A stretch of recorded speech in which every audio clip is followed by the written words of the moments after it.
These are the top 10 richest Ugandans. Number 10, Patrick Bitature. Patrick Bitature is really a business person, entrepreneur, and a writer from Uganda. He's proud to be Gordon Wavamuno's successor as the 10th richest Ugandan. He is the group CEO, chairman, and founder of the East African-based Simba Group of Companies.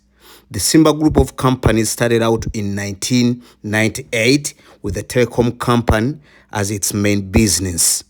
Since then, it has grown to include a wide range of East African businesses in telecommunication, real estate, power production, agribusiness, mining, tourism, media, and more. At the end of 2011, the group employed more than 600 direct employees and more than 1,500 indirect employees. He has been put on the boards of directors of a lot of Ugandan businesses, organizations, and institutions. The most important of these appointments are the one for the Mulago National Referral Hospital, Barore Logistics Uganda, and Umeme Uganda Limited. Bitature established Simba Telecom Limited as a business in 1998. The business joined MTN Uganda as a franchise, which had recently started operating there. Simba Telecom now sells more MTN airtime than any other company in Uganda, with sales revenue of more than 80 Ugandan million shillings in 2010.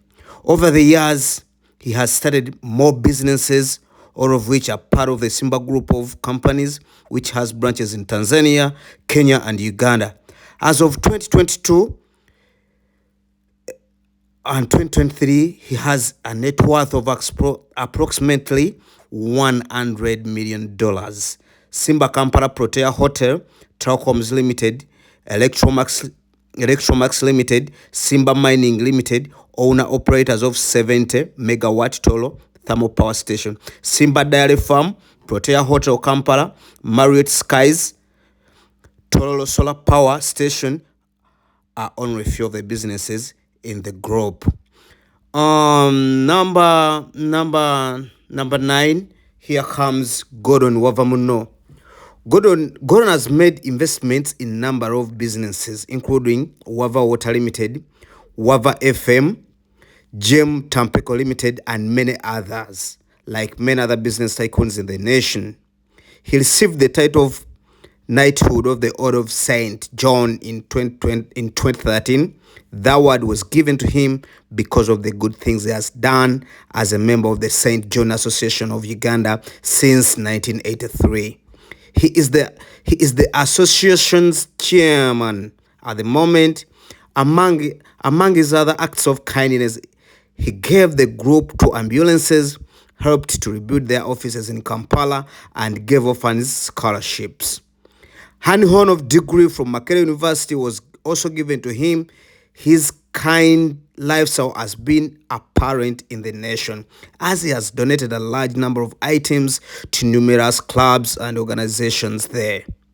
He was born December 16th, 1943 in Lugaga, then known as Isingiro District, in Uganda's western region. He finished his primary education in the hometown and then moved to Mbarara, the largest town in the sub-region, where he was a teenager, and later he moved to Kampala, the largest capital city of Uganda.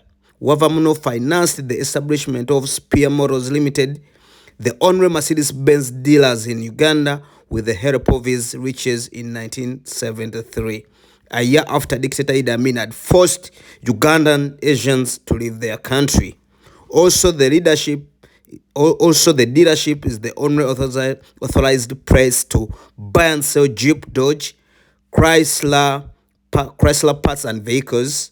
Spear Motors is also the only company in Uganda that sells duets, tractors, and farming equipment. He will be worth over 100 million in 2023. On number 8, Here comes Alon Mukoza, one of Uganda's wealthiest individuals. Alon Mukoza is thought to be worth 200 million. He has made significant investments in the banking industry and the media. He is also regarded as an investor due to his media and financial investment activities, with a staggering total net worth of about $200 million. Alon Mukoza ranks among the wealthiest people in Uganda in the top 10 list of the Ugandan richest men. He comes at number 8. Number 7, here comes Sikandar Lalani. One of the oldest entrepreneurs in Uganda is Sikandar. He was born on the 4th of October in 1944 in Uganda and is the creator of roofing groups. In addition to being an entrepreneur, Sikandar is also a pathologist. He began his career as a dealer in Kigali-based retail electronics store that focused on buying and selling Philips brand products. In Rwanda, he had been a tire distributor since its inception 20 years ago. Sikandar has created 3 separate steel manufacturing groups of enterprises in Nigeria.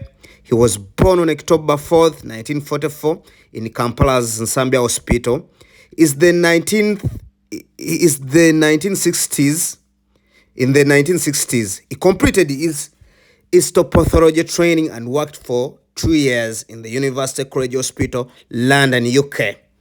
In the 1970s, he gave up practicing medicine and founded an electronic retail company in Kigali, Rwanda, specializing mostly in Philips brand. Later, he started working as Goodyear tire distributor in Rwanda. In 1976, he was first approached in the ideas of Rwanda producing metallic roofing materials by his Japanese business friend partner who were supplying him with electronics.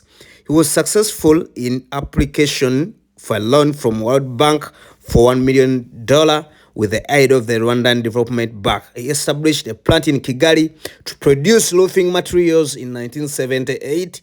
He fled Rwanda for Tanzania in 1994 when the massacre started. Due to Tanzania's burdensome bureaucracy, he later moved to Uganda. Lalani has established a group of 3 different steelmaking factories in Uganda over past 20 years, accumulating an estimated $3 million in worth. Number 6, Charles Mbire. Charles Mbire is one of the businessman. Was born in 1959, not far from Mpalo in the Rukiga district. Like many of Uganda's richest people who come from immigrant families, Mbire is the founder and a board member of a number of Ugandan businesses, including Bomi Holdings Limited, Afro Alpine Pharma Limited, Paulino Holdings Limited, and M10 Communication Uganda Limited. Charles held a number of positions at the stable, including chief of the Ugandan Security Exchange in 2010 and membership in the Presidential Investor Roundtable, a select group of business leaders who advised the President of Uganda on how to best improve the country's competitiveness and business environment. Charles Magezi, a son of Ponciano Mbire and Teresa Mbire, was born as Mbire in 1959 in Mpalo, Rukiga district, southwest Uganda, with the 3 sisters, 2 of whom were older than he is, and 2 young brothers, who is the 3rd child in the family. He attended Kitante Primary School and Kabale Primary School for his elementary education. He completed his O-level coursework at St. Mary's College, Kisubi. After that, he studied for his A-level at Namasagali College at Essex University in England, where he majored in business and economics. He earned a Bachelor of Science with honors. A degree later, he earned a master's degree in business administration from Richest University, also located in the UK. He has financial, energy and real estate, pharmaceutical, agriculture and transportation investments. At number 5, here comes Harikan Kamari. Harikari Kamari is one of the wealthiest immigrants in Uganda. He reportedly does a combined wealth of $900 million, according to the Forbes. Mr. Kamali is a businessman, industrialist, philanthropist, and entrepreneur. He's the general manager of Mukwano Industries, Uganda Limited, as a company that is a part of Mukwano Group. He was also a non-executive director at Exim Bank Uganda, a commercial bank that is owned by Mukwano Group to the tune of 36.5%. Ali Muhammad Kamali, the paternal grandfather of Ali Khan, was an Indian-born businessman who moved to Uganda in 1904. He then worked as an assistant in a store in Jinja, Uganda, before moving to Mbarara in western Uganda. Later, he made his home in Bukandula in the modern-day Gomba district of Uganda, Buganda region, where he ran a booming business in cotton, coffee in conjunction with the Asian families. He had several friends, and he earned the nickname Mukwano Gwabanji in his community, friend of many. In honor of him, the family simplified it to Mukwano and renamed the company. The father of Icon, Amirali Kamali, passed away on July 10th, 2019 in Kolo, a posh area of Kampala. On Saturday, July 13th, 2019, he was laid to rest in a graveyard in the same area. Amirali gave his son Arikan control of the family business in 1995. At number 4, here comes Drake Lubega. Drake Lubega, Mr. Drake is happy to own several businesses right in the middle of Kampala.